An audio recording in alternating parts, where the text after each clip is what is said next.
So we'll start with example 5.8. What will be the change in potential energy of a body of mass m when it is raised from height r? ये question आपका NEET का PYQ भी है, तो थोड़ा extra ध्यान देना। गलती कहाँ होती है, ये वर्ड पढ़ता ही नहीं है। Raise from height R E, मतलब इनिशियल हाइट कितना था, आर ई। तो इनिशियली सरफेस पे नहीं था ऑब्जेक्ट, ऑब्जेक्ट अर्थ से आर ई हाइट पे है। अब वो earth surface to 5/2 R E, तो ओरिजिनल हाइट कितना है आर ई, फाइनल हाइट कितना है 5/2 आर ई। तो आर ई हाइट से 5/2 आर ई हाइट लेके जाने में कितना पोटेंशियल एनर्जी चेंज होगा, ऐसा क्वेश्चन है। तो what will be the change in potential energy of a body of mass m when it is raised from height re above the earth surface to 5/2 re above the earth surface, where re and me are radius and mass of earth respectively।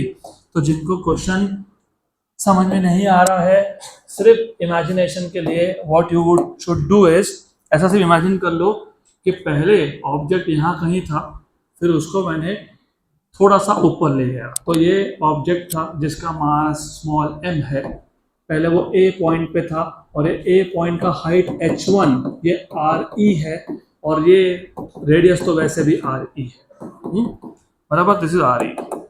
Good. अब हमने उसको A से कहाँ shift कर दिया, B point पे, और ये जो B पॉइंट का हाइट है, हाइट कहाँ से मेजर करते हो, अर्थ के सरफेस से, तो वो कितना है 5/2 RE, 5/2 RE। पक्का पक्का, श्योर श्योर, गुड। तो पहले गिवन डेटा क्या क्या है वो देख लेते हैं। गिवन डेटा में तुमको बोला है H1, what is H1 RE, H2 5/2 RE, और आपसे पूछा क्या है, what is the change in potential energy. और मैंने आपको बहुत बार बताया कि चेंज इन पोटेंशियल एनर्जी होता है final potential energy minus initial potential energy. तो U2 माइनस या तो फिर UB माइनस UA, क्योंकि फाइनल पोजीशन क्या है B है और इनिशियल क्या है A है, अकॉर्डिंग टू द डायग्राम। पक्का। तो अब अगर मुझे चेंज इन पोटेंशियल एनर्जी निकालना है, मतलब बेसिकली मुझे पोटेंशियल एनर्जी फाइंड करना पड़ेगा, तो मुझे बताओ पोटेंशियल एनर्जी का क्या फॉर्मूला था, minus G capital M small m by small r। What is small r, what is small r, what is small r, r plus h। तो पहले मैं स्टेट बोर्ड के हिसाब से तुमको इसका पूरा सॉल्यूशन बताऊंगा, फिर मैं तुमको ट्रिक बताऊंगा जो तुमको नीट और JEE जैसे एग्जाम्स में अप्लाई करना है। तो पहले हम लोग फुल फ्लेज सॉल्यूशन देखेंगे। तो फुल फ्लेज सॉल्यूशन में तो इजी है, तुमको इनिशियल पोटेंशियल एनर्जी फाइंड करना है।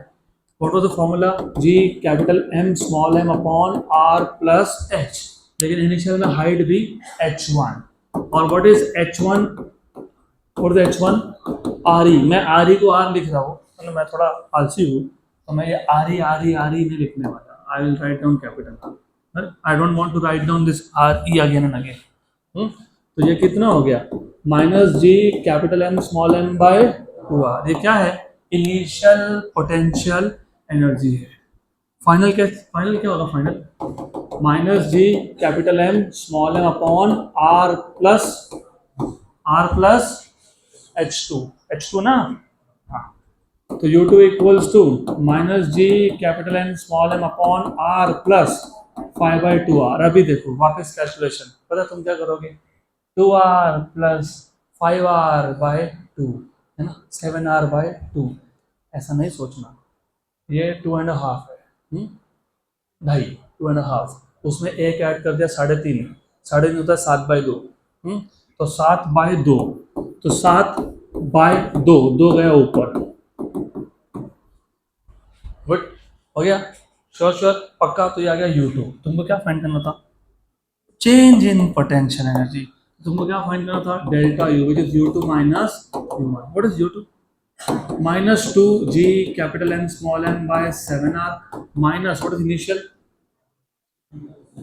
जी capital M small m by 2r। ये देखो, ये 2r माइनस माइनस क्या हो गया, plus G capital M small m bye r क्या आ गया, कॉमन क्या आ गया, और ये माइनस माइनस क्या है, प्लस, तो ये प्लस 1/2 पहले लिख लेता हूँ, और ये कौन है, माइनस 2/7। पक्का, गुड। तो G capital M small m bye r 7 में से 4 गए, 3 कितना, 3 और ये कितना 14, तो आंसर पता है क्या आएगा 3/14 G capital M small M by are.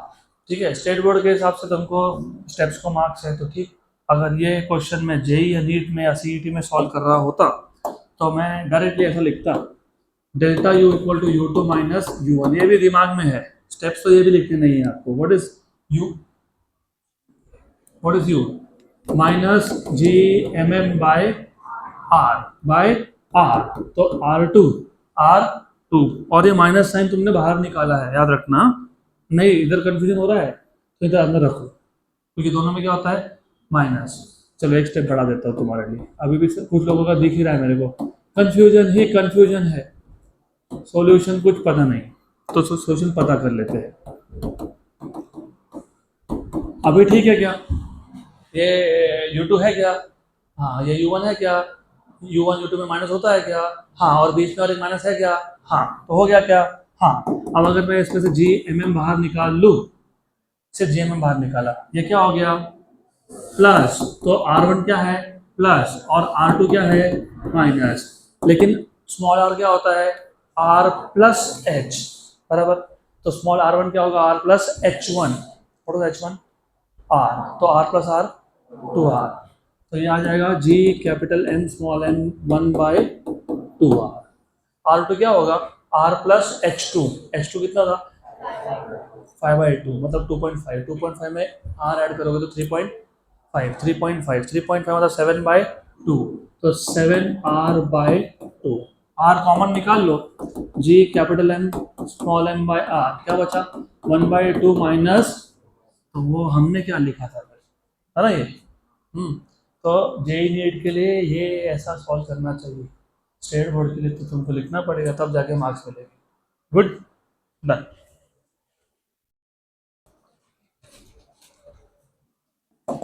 अगला question,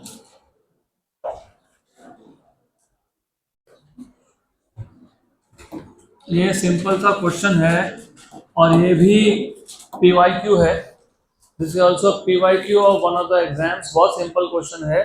show that the critical velocity of a body revolving in circular orbit very close to the surface of a planet of radius r and mean density rho is 2r under root of g pi rho by 3। तो कुछ नहीं है, आपको ये show करना है critical velocity of a body which is revolving very close to the surface of a planet is given by 2r under root of g pi rho by 3। Good, अब ये शो कैसे करेंगे, ये शो हम लोग ऐसा करेंगे, हम स्टार्ट करेंगे with whatever we know, what you know about critical velocity, under root of G M by small R, लेकिन स्मॉल आर क्या आएगा कैपिटल आर, क्यों आएगा कैपिटल आर वेरी क्लोज, तो जब वेरी क्लोज हो तो स्मॉल आर जो कैपिटल आर प्लस एच होता है उसमें उसको एच को लिखते हैं क्या, नहीं, तो फिर ऐसे लिखते हैं क्या, हाँ।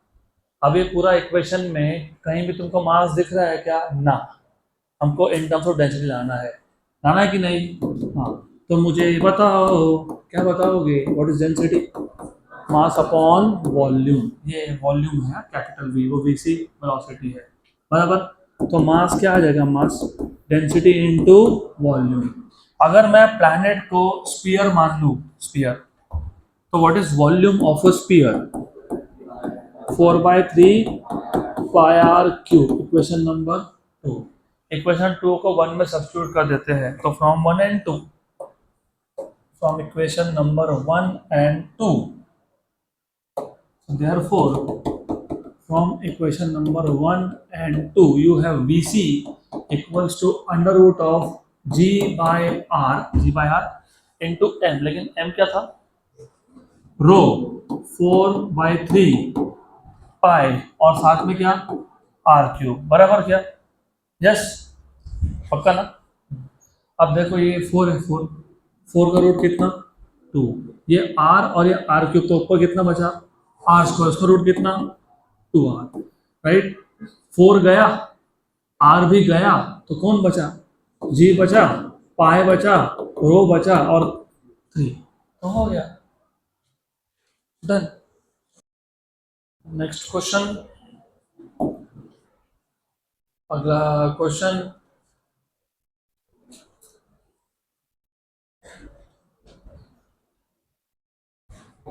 calculate the period of revolution of a polar satellite orbiting close to the surface of Earth. Given radius of Earth is 6,400 kilometer और g की वैल्यू 9.8.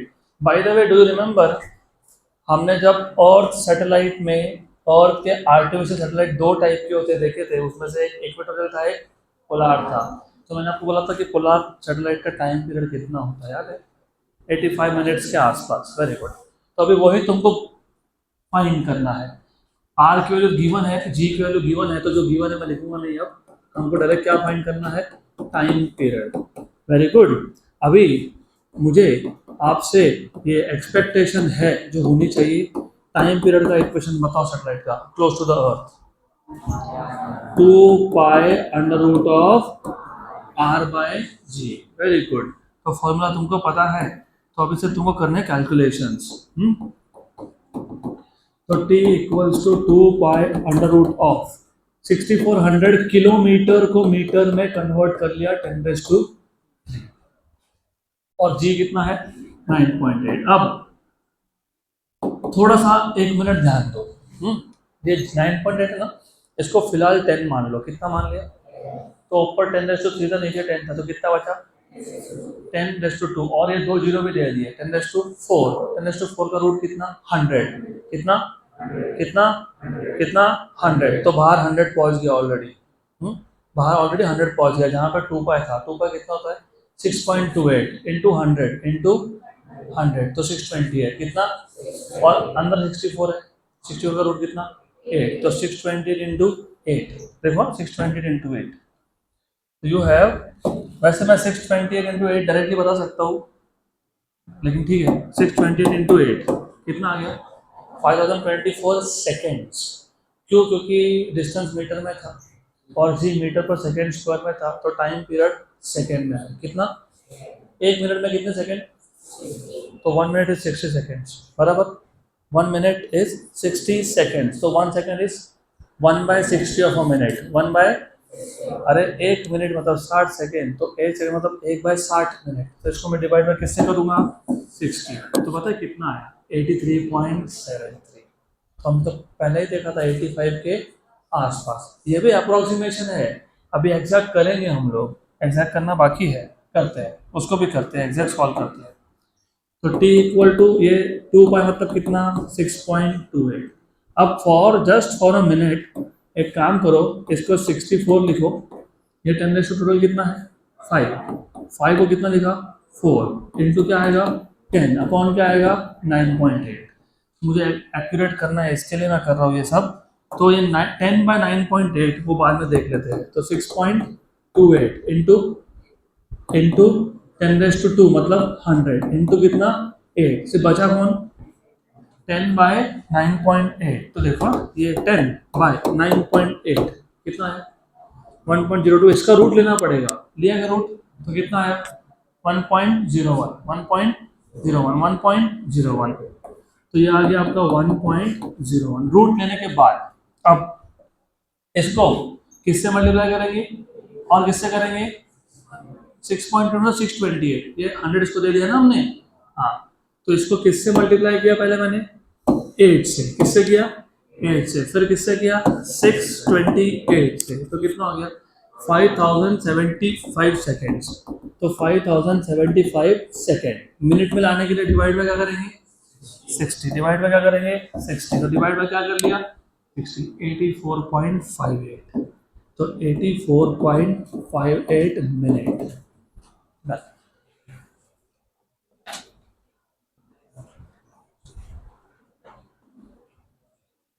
नेक्स्ट क्वेश्चन, अगला question,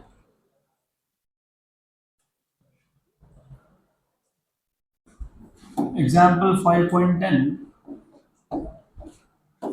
An artificial satellite revolves around a planet in circular orbit close to its surface. Obtain the formula for period of the satellite in terms of density rho and radius r of the planet। ये भी simple question है। आपको ऐसा बोला है there is an artificial satellite which revolves around a planet in which orbit? Circular orbit. तो velocity कौन सा होगा? क्रिटिकल. लेकिन इट इज क्लोज. क्लोज मतलब पास में. तो याद रखना पास में है. तो हमको सिर्फ क्या फाइंड करना है? क्या फाइंड करना है हमको? obtain the period, obtain the formula for time period, obtain the formula for time period. Very good, time period. Good. तो मुझे बताओ, how will you obtain the formula for time period?